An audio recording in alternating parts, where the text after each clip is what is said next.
Hello tout le monde, j'espère que vous allez bien. Aujourd'hui on se retrouve pour une nouvelle vidéo, même un nouveau format. Voilà, ça faisait très longtemps que j'avais envie de faire ça, mais par manque de temps, je dev des jeux littéralement, en plus d'avoir 2 chaînes YouTube, 3 chaînes YouTube. Impossible à appliquer. Mais là j'ai un petit peu de temps, puis même j'ai l'envie, et c'est surtout aussi parce que j'ai réfléchi un peu à ce format, à le travailler pour qu'il se démarque un peu de la concurrence. Parce que clairement moi je suis pas là pour concurrencer les critiques ciné. Sur YouTube, il y en a tellement, et ils font du travail de qualité, donc pas du tout. Moi, l'originalité de mon format, c'est qu'il va être court. Ça va être court, une analyse courte, mais intense le plus possible, sur une série, un film, tout ça qui vient de sortir, tu vois. Qu'on en discute un petit peu dans les commentaires. C'est pas mon métier de base, donc là, ça va durer un peu plus longtemps, parce que je vais poser certaines bases. Ce n'est pas mon métier de base, évidemment, moi je suis GD à la base, mais en GD, on fait aussi de la mise en scène, on fait aussi de l'écriture, du scénar, de la narration. J'ai également 15 ans de JDR dans les pattes, en tant que maître de jeu, donc tout ça, cosmogonie, narratologie, c'est mon dada depuis toujours. Et c'est un peu lié, voilà. Par contre, les notions qui vont me manquer, c'est plutôt des notions de pur cinéma, comme de la réa, les caméras, des focales, des plans comme ça. Moi, je vais être là, oui, c'est bien réalisé, tu vois, ça me semble bien réalisé, ça ne me choque pas, mais je vais pas être capable d'aller dans du détail de telle caméra, de tel truc, parce que j'y connais rien, quoi. Mais est-ce que c'est vraiment si gênant que ça? Et voilà, vous me direz ce que vous en pensez. Aujourd'hui donc, premier épisode, on va parler de Ring of Power, des 3 premiers épisodes qui sont sortis.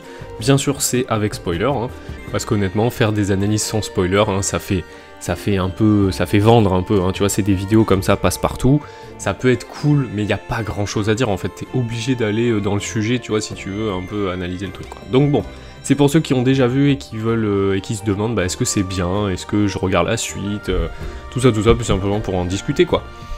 Donc ces 3 premiers épisodes. Premièrement, la saison 1, moi je l'ai trouvé à chier. Hein, on est bien d'accord là-dessus, et c'était objectivement à chier.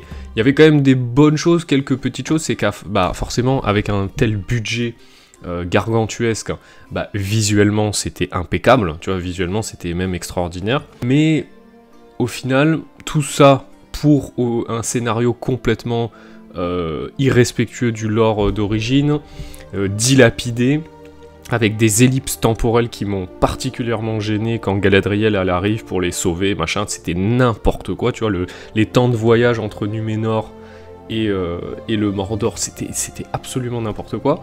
Donc on a dès le début, dès cette saison 1, des très mauvaises bases sur lesquelles évoluer, et donc j'avais peu d'espoir pour la saison 2.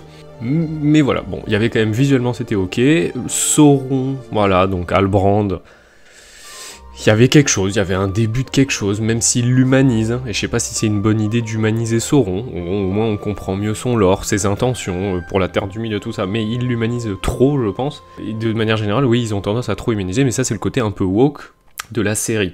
Et cette saison 2, j'ai vraiment l'impression qu'ils ont complètement changé de showrunner, carrément, surtout de writer, de ceux qui écrivent les dialogues, le scénar, tout ça, parce que vraiment, niveau dialogue, et je sais pas, l'ambiance, les musiques, la mise en scène, le rythme, tout.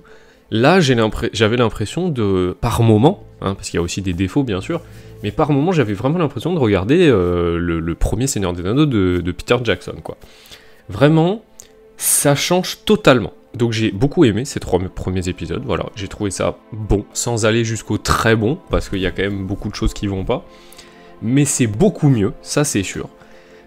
En fait, tout ce qui concerne Sauron, les elfes, les nains, c'est une masterclass, aussi bien visuelle que dans les dialogues. On a des dialogues, des scènes intéressantes, on a une évolution du récit qui quand même avance un peu, quoi, hein, il se passe des choses.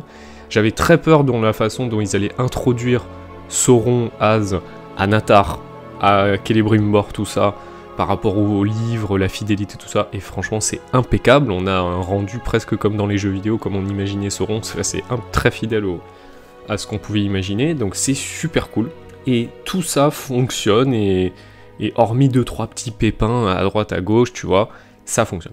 Par contre, ce qui ne fonctionne pas, c'est assez flagrant, c'est dès qu'ils s'éloignent du script initial, concrètement, du livre, et qu'ils essayent d'écrire leurs propres histoires secondaires, donc l'étranger avec les petites hobbits, la partie avec Isildur que j'ai pas du tout aimé aussi, toutes ces parties annexes qui sont là un peu pour temporiser, quoi, hein, vraiment, pour nous faire gagner du temps, et c'est tout ce que j'aime pas, quoi.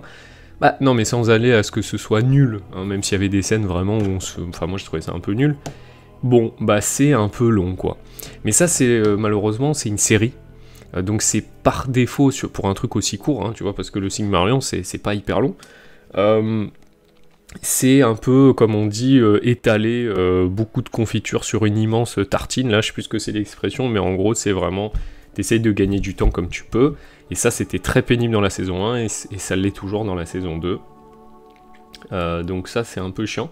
Mais vraiment, imaginez cette série condensée sous la forme de 3 films de 2 heures ou 3 heures, quoi, comme la première trilogie, ça marcherait beaucoup mieux, je pense.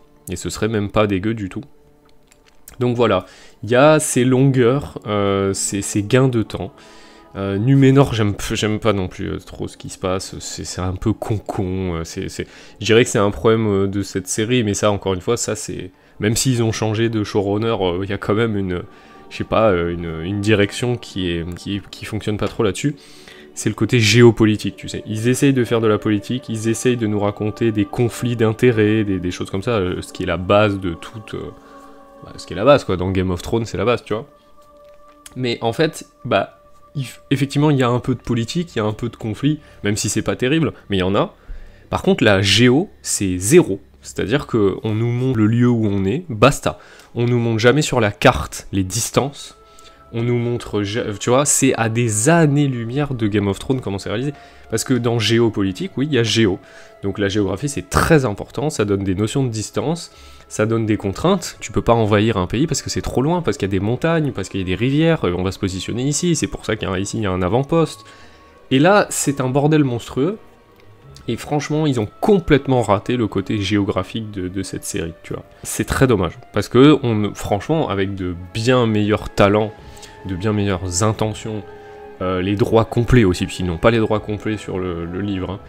Et donc voilà, tout qui se serait concrétisé, et donc le même budget, on pouvait avoir un Game of Thrones bis, tu vois, c'était faisable, même si ça aurait été quand même compliqué, parce qu'au bout d'un moment, t'es limité par le matériau d'origine, contrairement à Game of Thrones où les bouquins sont beaucoup plus vastes et étoffés, donc tu peux dire tout ce que tu veux.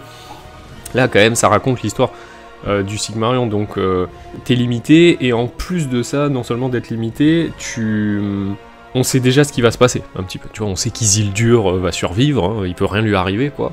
On sait Sauron, on sait Galadriel, tu vois, on sait un peu où ça nous amène, tout ça. Et ça, c'est un peu une épine dans le pied. Là où le budget était bien dépensé aussi, c'est vraiment au-delà des décors, sur les costumes. Vraiment, les costumes, c'est incroyable dans cette série. Le soin apporté aux costumes, c'est très impressionnant. La tenue de Durin, des nains, de tout ça, des gardes. Quand tu regardes bien les images, c'est impeccable. Les elfes. Et puis même, il y a un grain, il y a une couleur, une colorimétrie, comme on dit, qui fait très Peter Jackson. Trilogie originale.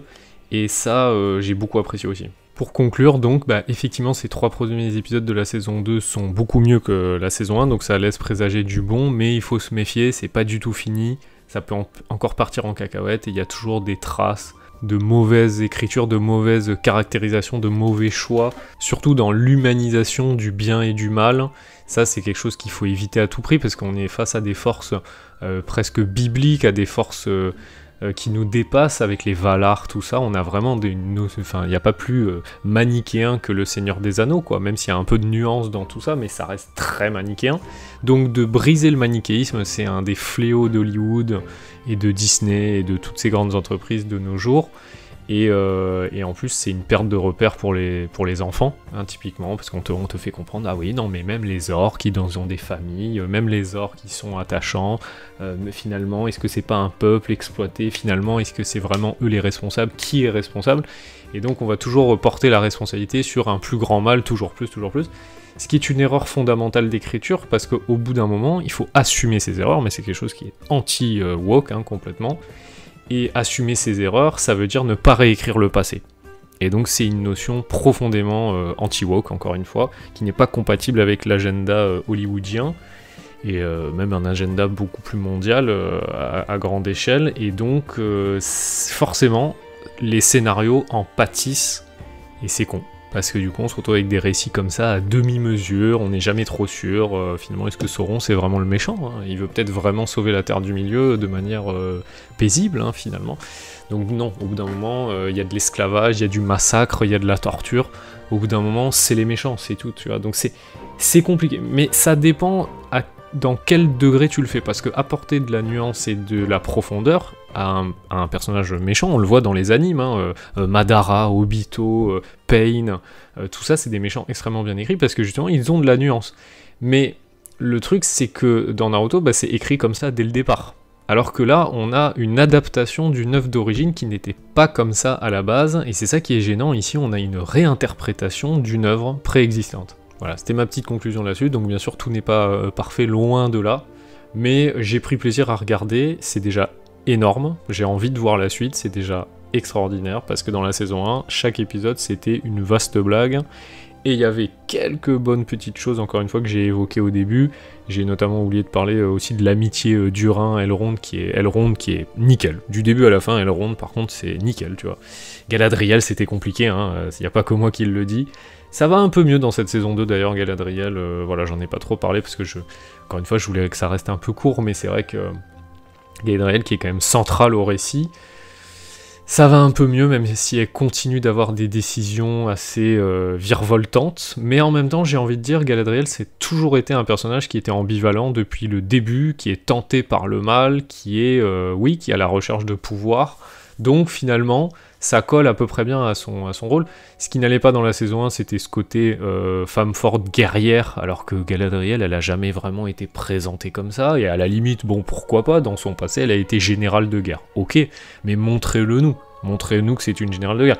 On nous montre que dalle, hein. Elle contrôle un bataillon de 14 mecs, je rigole, hein, j'exagère, mais voilà, et elle les mène pas particulièrement bien au combat, là, c'est un massacre au final, donc au final il nous impose un peu, vous savez, des rôles, quoi, des développements de personnages qui correspondent pas vraiment à ce qui se passe, en fait, et c'est souvent le signe d'une double écriture, et c'est pas bon dans Game of Thrones.